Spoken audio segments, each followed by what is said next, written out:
Let's go to 24 Over News 8 political reporter Rick Albin now, just back from Lansing. And Rick, talk of pay cuts and constitutional amendments.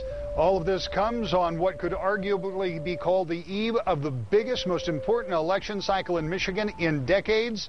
But everything from the governor to the House to the Senate, everything is up for grabs. And against that backdrop, you might not expect a lot of serious work to get done in the legislature.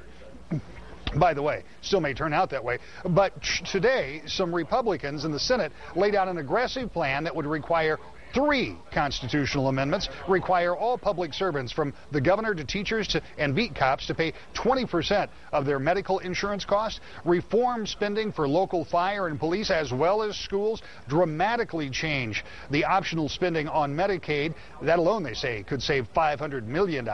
Senators say they want to find more reforms in government, and this may be the big one. Have every public servant, again from the governor right on down, take a 5% pay cut for the next 3 years. These are some pretty lofty goals, particularly in an election year. I asked Senate Majority Leader Mike Bishop if he thought he could accomplish all of this in a superheated political environment. I think the public will support this. I think the public will say that it's time that we stepped up and put the solution on the table.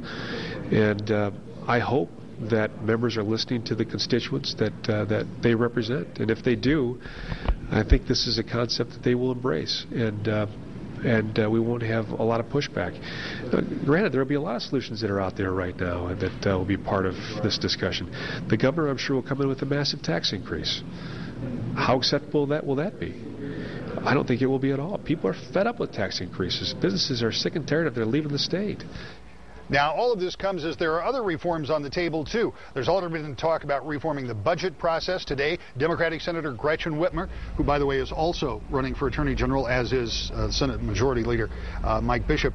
But Senator Whitmer today said that she wanted to end so-called lifetime benefits. They're really not lifetime benefits, but the so-called lifetime benefits for retired legislators. Because they only last till Medicare, well, right? from 55 to Medicare. Yeah. But nonetheless, there is a mood of reform in Lansing. We'll see how much gets done in the election year. Now we know why we love politics so much, Rick. Thanks. We know you'll stay on top of all of that. We're staying on top of another.